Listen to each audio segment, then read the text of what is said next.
ሰላም ጤና ይስጥልን ውድ በሀገር ውስጥና በውጭ የምትገኙ ቤተሰቦቻችን ከገበታ ሚዲያ የዕለቱን አበይት ዜናዎችንና ትኩስ መረጃዎችን ይዘንላችሁ ቀርበናል። አብራችሁን ቆዩ። በቅድሚያም ዋና ዋናዎቹን ህወሓት በመላው ትግራይ ክተት አወጀ። በደብረ ጽዮን የሚመራው ይህ ህወሓት ቡድን በ20 ቀናት ውስጥ ትምህርት ቤቶች ሙሉ በሙሉ እንዲዘጉ መወሰኑን የአንድ አፍታ ሚዲያ ምንጮች ተናግረዋል። ቡድኑ በሰኔ ወራት ጦርነት ለመክፈት ማቀዱን ተከትሎ ነው ትምህርት ቤቶች በአስቸኳይ እንዲዘጉ የወሰነው። አነጋጋሪውን ዜና እናስደምጣቸዋለን። ከአዲስ አበባ ከተማ ወደ ደብረ ማርቆስ በሚወስደው መንገድ ላይ አንድ ኤፍኤም የህዝብ ማመላለሻ ባስ ተሳፋሪዎች ግንቦት 11 ቀን 2018 ገብረ ጉራቻ ፍቼ መካከል አሊዶሮ ላይ በታጣቂዎች እገታ እንደተፈጸመባቸው ተሰማ። ታጣቂዎች አውቶቡሱን ካስቆሙት በኋላ ተሳፋሪዎችን ይዘው ወዳልታወቀ ቦታ እንደወሰዷቸው ተመላክቷል። ይዘነዋል። የአውሮፓ ህብረት ከ2 ዓመት በፊት በኢትዮጵያ ላይ የጣለውን የቪዛ ገደብ ማንሳቱን አስታወቀ። የኢትዮጵያ መንግስት በህገ ወጥ መንገድ በአውሮፓ የሚኖሩ ዜጎቹ ለመቀበል ያሳየው ተባባሪነት አናሳ ነው በሚል በኢትዮጵያ ላይ የቪዛ ገደብ ተጥሎ ቆይቷል። ታደምጡታላችሁ። የአሜሪካው ፕሬዝዳንት ዶናልድ ትራምፕ ረቡዕ ዕለት ከኢራን ጋር የሚደረገው ድርድር የመጨረሻ ምዕራፍ ላይ መድረሱን አስታውቀው ከስምምነት ላይ መድረስ ካልቻልን ግን ጥቃት እንደሚፈጽሙ አስጠንቅቀዋል። እስከ ፍጻሜው አብራችሁን ስትቆዩ የምታደምጡት ሌላኛው ጉዳያችን ነው።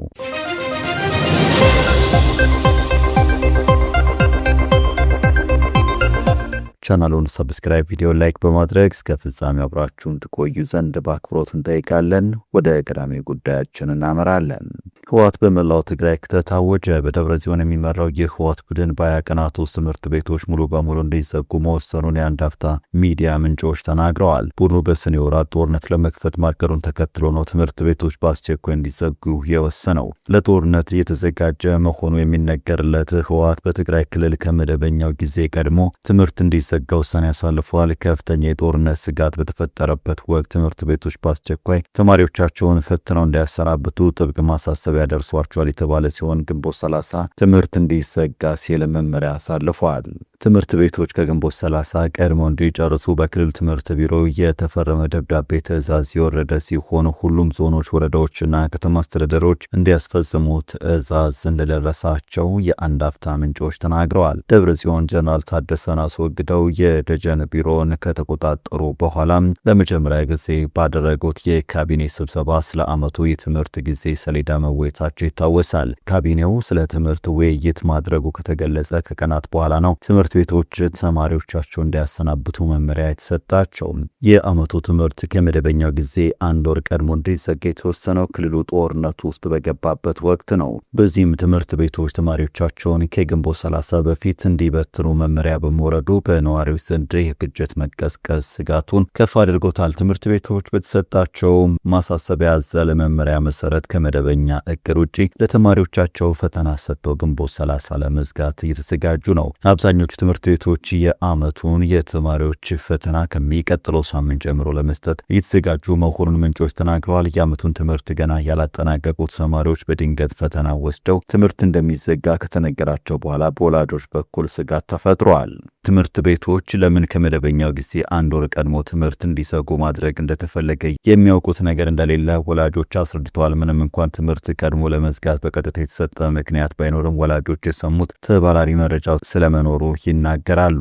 ይኸውም ስልጣንን በኃይል የተቆጣጠረው ህወሓት ትግራይ የህልውና አደጋ ስለገጠማት የመከላከል እርምጃ ለመውሰድ ሁሉም የህብረተሰብ አካል መዘጋጀት አለበት በሚል ነው ተብሏል። ህወሓት በፕሪቶሪያው ስምምነት መሰረት ትጥቅ አስፈትቶ የሸኛቸውን የቀድሞ ተዋጊዎችን ጨምሮ በተለያዩ አካባቢዎች ኃይል እያሰባሰበ ነው። በአንዳንድ አካባቢዎች ወጣቶችን በግዳጅ ለውትድርና እየመለመለ መሆኑን የሚያመላክቱ መረጃዎች በተደጋጋሚ መውጣታቸው ይታወሳል። ህወሓት 2 ጥብቅ ውሳኔዎችን አሳልፈዋል። ውሳኔዎቹ የጦርነቱ ዝግጅት አካል እንደሆነ ታውቋል። ቡድኑ የአስቸኳይ ጊዜ አዋጅ ለማወጅ መዘጋጀቱ የተሰማ ሲሆን በ20 ቀናት ውስጥ ትምህርት ቤቶች ሙሉ በሙሉ እንዲዘጉ መወሰኑም ታውቋል። ቡድኑ በሰኔ ወራት ጦርነት ለመክፈት ማቀዱን ተከትሎ ነው ትምህርት ቤቶች በአስቸኳይ እንዲዘጉ የተወሰነው። ለጦርነት የተዘጋጀ መሆኑ የሚነገርለት ህወሓት በትግራይ ክልል ከመደበኛው ጊዜ ቀድሞም ትምህርት እንዲዘጋ ውሳኔ አሳልፏል። ከፍተኛ የጦርነት ስጋት በተፈጠረበት ወቅት ትምህርት ቤቶች በአስቸኳይ ተማሪዎቻቸውን ፈትነው እንዲያሰናብቱ ጥብቅ ማሳሰቢያ ደርሷቸዋል የተባለ ሲሆን ግንቦት 30 ትምህርት እንዲዘጋ ሲል መመሪያ አስተላልፏል። ትምህርት ቤቶች ከግንቦት 30 ቀን ቀድሞ እንዲጨርሱ በክልሉ ትምህርት ቢሮ የተፈረመ ደብዳቤ ትዕዛዝ ያወረደ ሲሆን ሁሉም ዞኖች፣ ወረዳዎችና ከተማ አስተዳደሮች እንዲያስፈጽሙ ደርሷቸዋል። ውሳኔ የተላለፈው ደብረጽዮን ጠቅላይ ሚኒስትር አብይ አህመድን ውሳኔ ሽረው ጀነራል ታደሰ ወረደን ካስወገዱ በኋላ በሰጡት መመሪያ ነው። ደብረጽዮን ጀነራል ታደሰን አስወግደው የደጀን ቢሮን ከተቆጣጠሩ በኋላ ለመጀመሪያ ጊዜ ባደረጉት የካቢኔ ስብሰባ ስለ ዓመቱ የትምህርት የጊዜ ሰሌዳ መወያየታቸው ይታወሳል። ካቢኔው ስለ ትምህርት ውይይት ማድረጉ ከተገለጸ ከቀናት በኋላ ነው ትምህርት ቤቶች ተማሪዎቻቸውን እንዲያሰናብቱ መመሪያ የተሰጣቸው። የዓመቱ ትምህርት ከመደበኛው ጊዜ አንድ ወር ቀድሞ እንዲዘጋ የተወሰነው ክልሉ ውጥረት ውስጥ በገባበት ወቅት ነው። በዚህም ትምህርት ቤቶች ተማሪዎቻቸውን ከግንቦት 30 በፊት እንዲበትኑ መመሪያ በመውረዱ በነዋሪዎች ዘንድ የግጭት መቀስቀስ ስጋቱን ከፍ አድርጎታል። ትምህርት ቤቶች በተሰጣቸው ማሳሰቢያ ያዘለ መመሪያ መሰረት ከመደበኛው እቅድ ውጪ ለተማሪዎቻቸው ፈተና ሰጥተው ግንቦት 30 ለመዝጋት የተዘጋጁም ነው። አብዛኞቹ ትምህርት ቤቶች የዓመቱን የተማሪዎች ፈተና ከሚቀጥለው ሳምንት ጀምሮ ለመስጠት የተዘጋጁ መሆኑን ምንጮች ገልጸዋል። የዓመቱን ትምህርት ገና ያላጠናቀቁ ተማሪዎች በድንገት ፈተና ወስደው ትምህርት እንደሚዘጋ ከተነገራቸው በኋላ በወላጆች በኩል ስጋትን ፈጥሯል። ትምህርት ቤቶች ለምን ከመደበኛው ጊዜ አንድ ወር ቀድሞ ትምህርት እንዲዘጋ ማድረግ እንደተፈለገ የሚያውቁት ነገር እንደሌለ ወላጆችም አስረድተዋል። ምንም እንኳን ትምህርት ቀድሞ ለመዝጋት በቀጥታ የተሰጠ ምክንያት ባይኖርም ወላጆች የሰሙት ተባራሪ መረጃ ስለመኖሩም እየተነገረ ነው።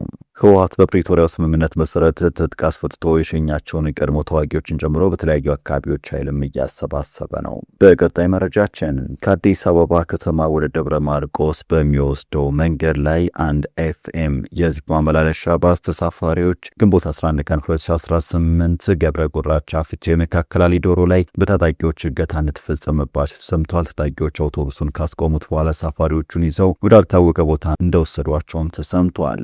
ከእገታው አካባቢ በቅርብ ርቀት ላይ በሌላ ተሽከርካሪ ውስጥ የነበሩ አንድ የዓይን እማኝ ለቲክፋ ኢትዮጵያ በሰጡት ቃል ድርጊቱ መፈጸሙን መመልከታቸውን ገልጸዋል። እገታው ከተፈጸመበት የህዝብ ማመላለሻ አውቶቡስ በስተጀርባ በግምት የ50 ሜትር ያለ ርቀት በነበረ ሌላ አውቶቡስ ውስጥ ነበርኩ ያሉት እማኙ የታጠቁ ኃይሎች መኪናውን አስቁመው ሰዎቹን መውሰድ ሲጀምሩና አካባቢው ላይ መሯሯጥ ሲፈጠር ተመልክቻለሁ ብሏል። እማኙ አክሎም የተፈጠረውን ሁኔታ እንዳዩ ወዲያው ካሉበት ተሽከርካሪ በመውረድ በአካባቢው በነበረ የጭነት መኪና ወይም አይሱዙ ላይ የሸራ ገመድ በመያዝ ተንጠልጥለው ከአካባቢው ማምለጥ እንደቻሉ ገልጸዋል። አውቶቡሱ ከተያዘ በኋላ ውስጡ ከነበሩት ተሳፋሪዎች ካመለጡ 3 ሰዎች በቀር ሌሎች ተሳፋሪዎች ያሉበት ሁኔታና የተወሰዱበት ትክክለኛ ቦታ እስካሁን አልታወቀም። ከዚህ ቀደም እዚሁ መስመር ተመሳሳይ ተሳፋሪዎች እገታ ሲፈጸም መቆየቱ ይታወቃል። ከጥቂት ወራት በፊት የኤፍኤም ባስ እንዲቆም ተደርገው ተሳፋሪዎች ታግተው ተወስዶ እንደነበር አይዘነጋም። በቀጣይ መረጃችን የአውሮፓ ህብረት ከ2 ዓመት በፊት በኢትዮጵያውያን ላይ የጣለውን የቪዛ ገደብ ማንሳቱን አስታወቀ።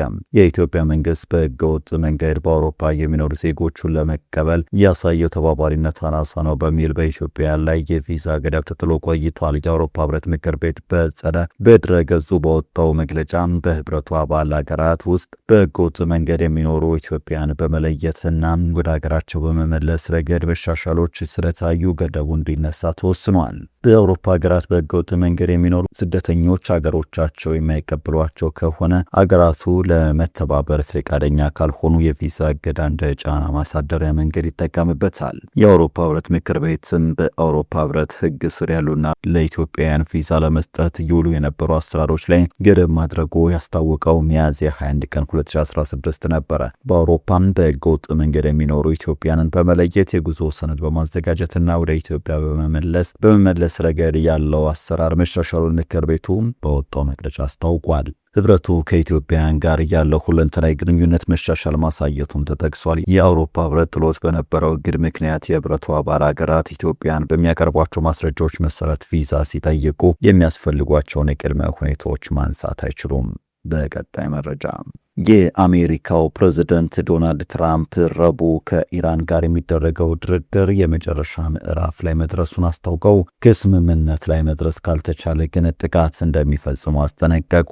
ትራምፕ ኦፕሬሽን ኤፒክ ፊውሪ ብለው የሰየሙትን ዘመቻ በተኩስ አቁም ጋር ካደረጉት 6 ሳምንታት ቢያልፉትም በሁለቱ ሀገራት መካከል የሚካሄደውን ጦርነት ለማስቆም የሚደረገው ንግግር ግን ብዛም ለውጥ እያሳየ አይደለም። ፕሬዝዳንት ትራምፕ በዚህ ሳምንት በኢራን ላይ ተጨማሪ ጥቃት እንዲፈጸም ለማዘዝ ተቃርበው እንደነበረ ተናግረው ለድርድር ተጨማሪ ጊዜ ለመስጠት በሚል መሰረዛቸውን ተናግረዋል። ትራምፕ ዛሬ ጋዜጠኞች ከኢራን ጋር የመጨረሻው ምዕራፍ ላይ ደርሰናል፣ ምን እንደሚሆን እናያለን፣ ከስምምነት ላይ እንደርሳለን ወይም ትንሽ አስቀያሚ የሆነ ነገር እናደርጋለን፣ ነገር ግን ያ አይሆንም ብዬ ተስፋ አደርጋለሁ ማለታቸውን ሮይተርስ ዘግቧል። ተጨማሪ እድል መስጠት ፈልጋለሁ፣ ምንም የሚያስቸኩለኝ ነገር የለም ብለዋል። አክለውም በሐሳብ ደረጃ ከብዙ ሰዎች ይልቅ ጥቂቶች ቢሞቱ መርጣለሁ፣ በማንኛውም መንገድ ልናደርገው እንችላለን ብለዋል። ቴህራን በበኩሏ ትራምፕ ጦርነት ለመጀመር እያሴረ ነው ስትል በመወንጀል ማንኛውም ጥቃት ቢፈጸምባት ከመካከለኛው ምስራቅ ባሻገር አጸፋ ለመስጠት ዝታለች። የአገሪቱ አብዮታዊ ዘቡ በወጣው መግለጫም በኢራን ላይ ዳግም ጥቃት ከተፈጸመ በአካባቢው የሚታሰበው ጦርነት አሁን ከቀጠናው ያልፋል ተብሏል። የኢራን ፓርላማ አፈ ጉባኤና ዋነኛ ተደራዳሪ የሆኑት በአገር ጋሊባ በበኩላቸው በድምጽ ባስተላለፉት መልእክት ጠላት በይፋም ሆነ በስውር የሚያደርገው እንቅስቃሴ አሜሪካኖች አዲስ ጥቃት ለመክፈት ሲዘጋጁ መሆኑን ያሳያል ብለዋል። የፓኪስታን የአገር ውስጥ ጉዳይ ሚኒስቴር በዛሬው ዕለትም ቴህራን መሆናቸው ተሰምቷል። ኢራን አዲስ የሰላም እቅዷን በፓኪስታን በኩል ለአሜሪካ የሰጠችው በዚህ ሳምንት ነው። ነገር ግን የሰላም እቅዱ ከዚህ በፊት ካቀረበችው የሚለይ ነገር እንደሌለው ተንታኞች ተናግረዋል። ውድ ተመልካቾቻችን ለዛሬ ያዘጋጀንላችሁ አበይት ዜናዎቻችን እነዚህ ነበሩ። ገበታ ሚዲያን ሰብስክራይብ በማድረግ ቤተሰብ ይሁኑ። ጤና ይስጥልን።